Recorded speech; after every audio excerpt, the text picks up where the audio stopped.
Today's book is How Full Is Your Bucket? And it's written by Tom Rath and Maurie Reckmeyer, and it's illustrated by Maurie Manning. Felix was putting one of the last blocks on his tower when his little sister came in. "I want to build with you," she said, and Felix scowled. "Go away, you're too little." "Stay back, you'll knock it over. I'm big. I can be very careful. Go play with your baby toys, Anna." Ugh. Thwack. "Grandpa." Grandpa shook his head. "Felix, you just dipped from your sister's bucket. Like everyone else, Anna has an invisible bucket. When it's empty, she feels bad. When it's full, she feels great. Didn't you ever notice your own bucket?" Invisible bucket? Sometimes Felix couldn't quite tell what his grandfather was joking. But the next morning when Felix woke up, there it was, a small gray bucket floating above his head. When Felix came down to have breakfast, his mom was in a hurry.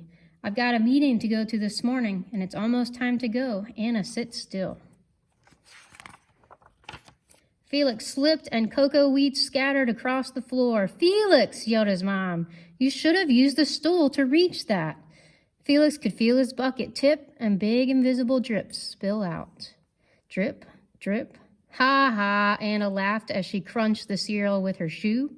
Drip. "Get the broom and clean that up before you miss the bus," scolded Mom. When the school bus honking, Felix quickly swept up the cocoa wheats and grabbed the last blueberry muffin. But before he could even take one bite, Buster jumped up and grabbed the muffin from his hand. Drip. "Hey, look at Felix's new backpack. My baby brother has one just like it." Drip. Psst, Felix. Psst. Drip. "Watch out, shrimp." Drip. It was still morning, and Felix's bucket felt almost empty. As he watched his classmates walk into the room, he secretly hoped they would trip and fall. That's what it feels like to have an empty bucket. Felix slumped into his seat and waited for something else bad to happen. Miss Bumpernickel walked slowly up to his desk and handed him his paper. He could hardly bear to look. "Felix, you wrote a wonderful story. Would you please share it with the class?" Felix grinned and felt a big drop land right in his bucket. Drop. Drop, plop, plink, drop. The Giantosaurus Who Wanted to Be a Pet by me, Felix. The class grew quiet. They laughed at all the right places and oohed at the scary parts.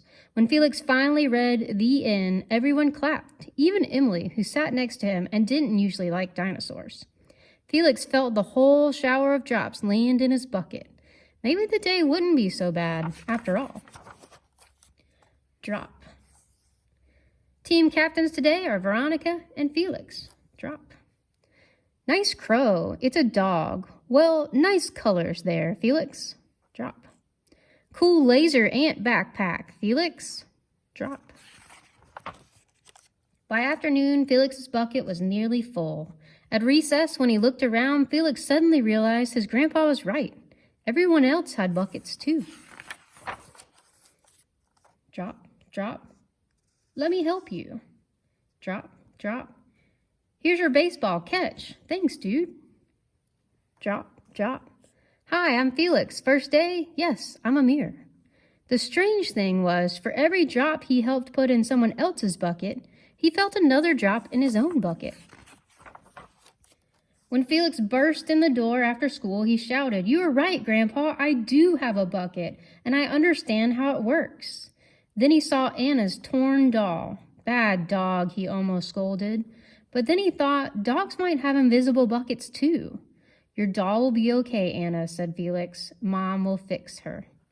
Until then, do you want to help me build the tallest building in the world with my blocks?"